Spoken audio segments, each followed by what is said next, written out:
I am a killer.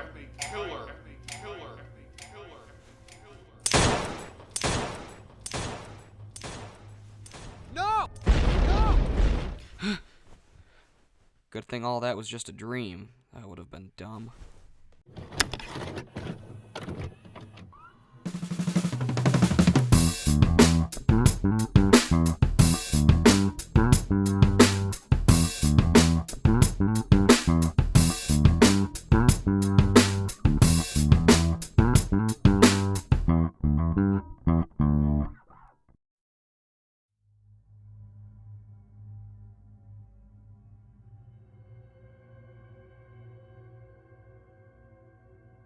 Alright, let's get going.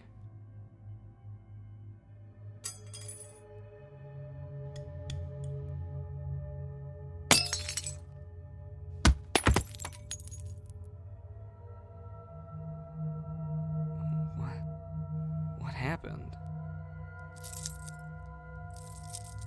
Oh, shit. Good. You're awake.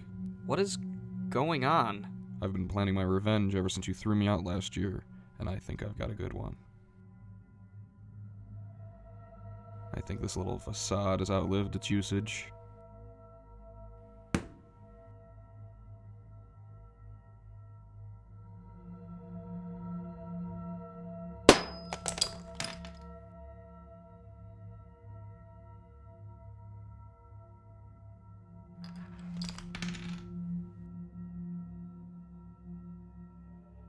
What did you just do?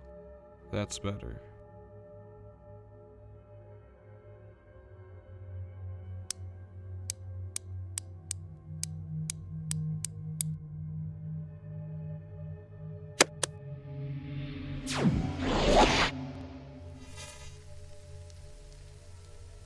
Hello, Hell Priest. It's good to have you here. I've been away for a long time. Who summoned me?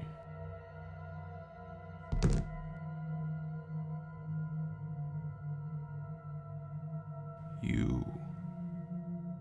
Me? You little shit. You're the reason I was confined in hell for over a year. Suffering is long overdue. What do you mean? If I may be of some assistance.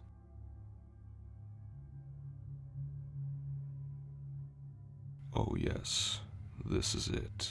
This will do just fine. Not this shit again. Or I could rip your face off with chains and feed you to my... You know what? A review is more than fine. Perfect.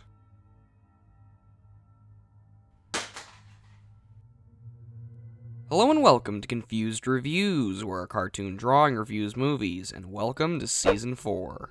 As you can see, it's not off to a spectacular start, but it does mean it's time to once again talk about everyone's favorite cue ball with nails attached, and more specifically, his 8th outing, Hellraiser Hellworld.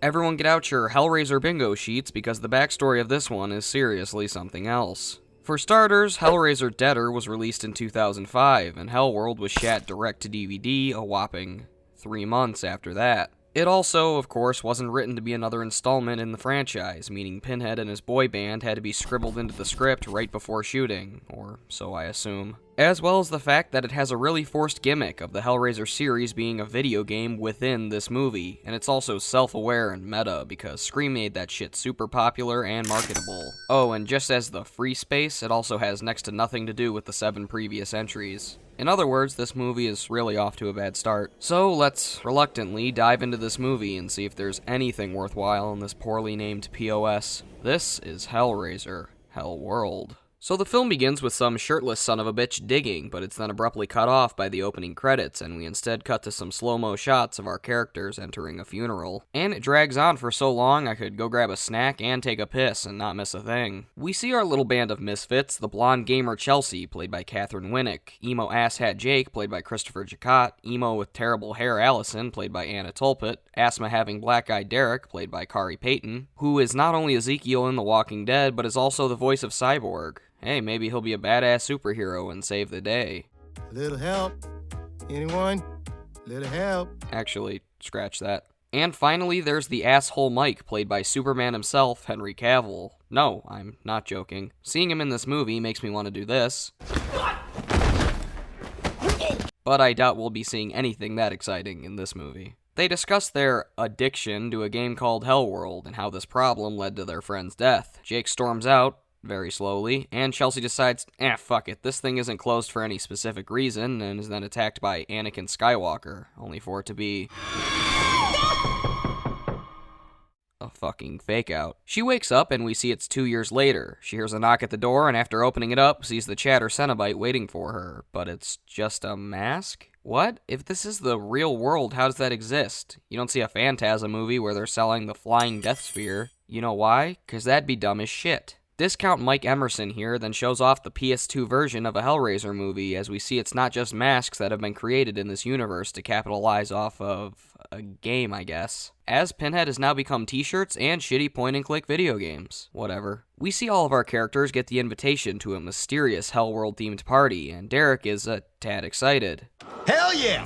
Hell no, to the no, no, no. Hell to the no, hell to the no, to the no, no, no. What the hell was that? They all eventually pack it up and spend 6 years on a traveling montage to push this baby past feature length, and we wind up at a mansion Mystery Inc. wouldn't even bother investigating. Once inside, we see it's metal as fuck, and to make matters worse, Jake pouts his way into the scene while simultaneously sucking the life out of it. No time to dread on that, as the only saving grace of this shit sack arrives in the form of the host, played by Lance Henriksen, who I only assume reluctantly agreed to be in this the same way he did in Aliens. I'll go. I may be synthetic, but I'm not stupid. I can't think of any other logical reason for him being here. Invitations. Outstanding. Did he go around asking the 100 other people in this place for their invitations too? No way he's able to remember every single person to come to this thing the past 4 years, right? He shows the kids his Hellraiser museum and... Who's the pretty kitty? You're the pretty kitty. Yes, you are. What the hell was that? Other weird stuff happens, only for the host to take them down the Ghostbusters stairs, and his exposition dump doesn't let up as they continue wandering the house. This scene feels like a more sadistic version of Wonka's factory tour. Actually, even that was more intimidating. And they're certainly not showing any signs that they are slowing! The gang finds themselves in this creepy basement, all dumbfounded by its contents, but Chelsea eventually calls out the host on his dollar store props, so he stabs her in the arm with a nail. Could have just told her to leave. She starts tripping out only to see Pinhead for one line. Adam was right. And she gets back on her feet, now frightful of Mr. Body here. Honestly, I have no fucking clue what just happened. Even when they reveal it later, it's still really stupid. They all just instantly forget the stabbing, and Lance shows off a wall of papier-mâché masks with numbers on them. But before you begin thinking the numbers have any sinister or entertaining purpose, nope, they're just there in case you want to get busy with the person wearing said mask. Now I know, that might be the dumbest thing you've ever heard. Let's just move on. More royalty-free metal music plays as they party for a while until we see those Nokia phones somehow have the characters' names plugged into them, as Derek receives a call from Allison. Did she put her name in the phone, or were they just there to begin with? Either way, this is really stupid and not really anonymous, so why have the masks at all? Fuck it. After a scene of pointless Mike flirting, we bounce over to Allison, who finds a door with a keep out sign on it, and just like every rebellious teenager, moseys her way in anyway. Maybe they should hire Squidward to stand behind the door. Why? Are you open? Read the sign. She looks around the room until finding a sketchy-looking chair, and instead of leaving or investigating it further, just plops down in it. You didn't see that coming? The only way that could have been more obvious if there was a sign glued to it that said trap chair. It then springs into action, and the host returns to explain his not at all Jigsaw-like speech, and also reveals that he's the killer. Well, it was super obvious, but they could have built it up more. The first Friday the 13th doesn't have Annie running through the woods, only for it to cut to Mrs. Voorhees scurrying through the underbrush. That's just basic competence that nobody working on this movie seems to have. He pulls out the starting pin, and the trap makes her bleed out. Bye, Amber, Angela, or whatever your name was. Oh, and our boy Pinhead pops in to say, Hey guys, I'm still in the movie. Alright, see you later. Anyways, Chelsea thinks she saw her dearly departed friend Adam, but we instead cut over to Jake, who chats with the host, and gives him a lament configuration supposedly crafted by Adam. He looks over the wooden wonder, but is instead stabbed in the thumb, and guess who returns for another zinger? Is it just a game now, Jake? Every time they say that, I get Ouija flashbacks, and that's not a good thing. Jake looks outside to see Old Man Marley digging a grave, but just brushes it off. Yeah, seriously, who doesn't see creepy guys hollow out the ground to put a casket in? I see that shit at least 3 times a week. Not! Mike notices a chick dancing and walks over to her just to talk to her on the phone. Buddy, I think you're way past the point of phone conversation, being you're about 2 feet from her fucking face. Back with Jake, he suddenly becomes quite the social butterfly, but everyone in the room acts like he's not there. What, did we suddenly transport into a middle school? Regardless of that dumb shit, Derek seems to be living it up until his one character trait kicks in, and his inhaler is kicked around like Indiana Jones's antidote. He manages to drop it in the drain and somehow go all the way down to the basement without keeling over. He retrieves the acidic breathing device, but it doesn't seem to be working out all that well, so he decides to take a little snooze on the stretcher instead. And brace yourselves for something I never thought I'd say again. Pinhead actually kills someone.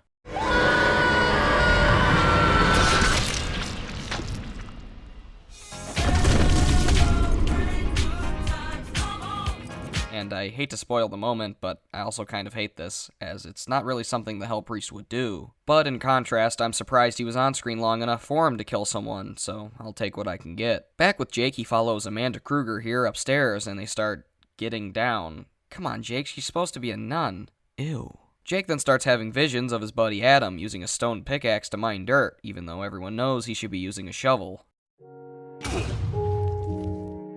Chelsea, who's been locked in this room for half the movie, is still just kind of standing there until she gets a mysterious phone call from Allison, who's supposed to be dead. So she tries calling the cops, who then show up only to not see her pounding on the window. I don't even know what's happening anymore. Let's press on. Mike is scooped up by his pound pal, and they get down to business in a dark and dingy basement. Weird. It doesn't go on for much longer, however, as she just goes, Bye, have a beautiful time. And to make matters worse for Dallas Winston, the door handle breaks and he talks to himself while examining the array of Party City quality props. This boring nonsense is then followed up by Mike noticing Derek's insides are now outsides, and he flips out. His death also happens soon after. Fatality. Well, at least I know what his final words will be. Save Martha! Oh, and Pinhead comes in again, this time aided by the bound Cenobite, because who cares? Anywho, Chelsea finally makes it out of this room and runs after the cruiser and just immediately stops. Why doesn't she keep running after them? Oh, that's right, she has to try to start the car, only to see that it won't be going anywhere. I almost forgot this is supposed to be a scary movie. We also see she's not well versed with Columbus's rules. Like a bad horror movie, isn't it? Because the host pops up behind her, only for Chelsea to continue running into the woods and finds one sole police officer, who is quickly taken out by the T-1000.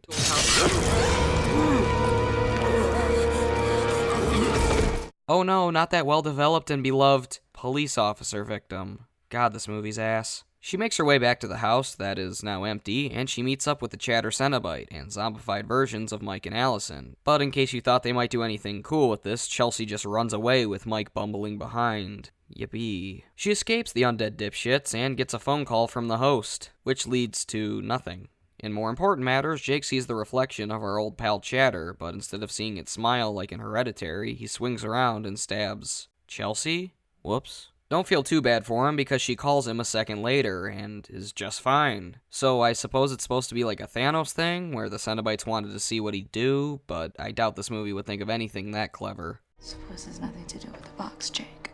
Well then, he'd be shitting on the foundation of the entire series. Then again, this movie's not above doing that. Anyways, Chelsea is alive and finds a book of backstory on Lance Reno, and in the least shocking twist of all time, turns out the host was Adam's father. Yep, they're doing the reason people are dying is because a parent of someone who died is exacting revenge, which definitely doesn't remind me of any other slasher movie ever. Not at all. They see Adam's dad, and one roundhouse kick to the temple sends his ass to the floor below, and the two race outside to find out the truth. All 5 of them have been stuck in a fantasy limbo of sorts since they got to the party. Wouldn't be a Hellraiser sequel without a sloppy twist at the last minute. This one might be the worst by far. Oh, and it's also revealed that Jakey Poo told Lance everything he needed to know about the Lament configuration and the Cenobites. Could have just read the Wikipedia page on it, seems a lot easier. He goes to punch the host, but vanishes back into his grave and freaks out like Ryan Reynolds in Buried, and Chelsea is given another odd bit of info. Hellworld never really even existed. It was in your mind. The whole time.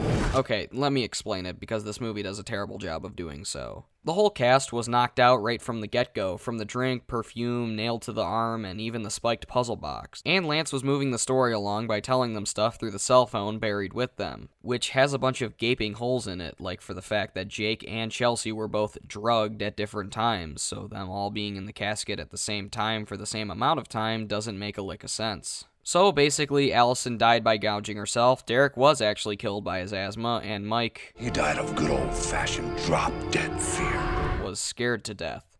Even though you can die from that, oh well. It flashes today as soon as Lance starts breaking Chelsea's coffin, and she's survived? Did he just give up trying to destroy her air supply? Regardless, her and Jake made it. We receive crystal clear clarity that her friends are indeed gone, and the host got away. But weirdest of all, they make it seem like Adam called the police to save them. Your guess is as good as mine. And to wrap this turd up, we see Lance boozing inside a hotel, as well as the fact that he's got his own puzzle box. To add insult to injury, Pinhead returns for 1/4 of a second, only for the host to be turned into that guy from Cube.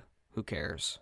And that was Hellraiser Hellworld, and it's worse than handcuffing yourself to a hungry lion. I mean, what the fuck were you expecting? This now marks 5 Hellraiser movies in a row that are just terrible. The plot is trying to be cutting edge, using the internet as a focal point of mystery and wonder, but it instead comes off like that Windows 95 commercial. Test bar?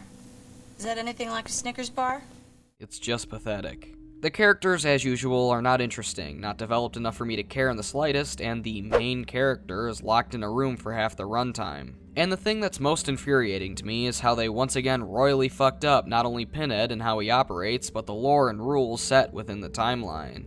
The sacred Jedi texts. Ooh. We see tiny glimpses of them throughout the movie, and they just pop in for a one-liner at the last second. This movie and how it works as a sequel makes Halloween 3 look dependent on Halloween 2. It has nothing to do with the other movies, and makes Pinhead act nothing like his normal self. It's a shame the last time Doug Bradley played the character he was given fuck all to do. He's a fantastic Pinhead, and a menacing villain when done right, but here he might as well have just stayed home. I'm going to give Hellraiser Hellworld an F. Because it's a pile of shit, it's disrespectful to the original Hellraiser, does nothing interesting, and has a weird, confusing story that isn't done well at all. There's no reason to waste your time on this movie, and are better off just watching the first 2 flicks instead. Done. Good. What now? Only one thing to do. Don't say it.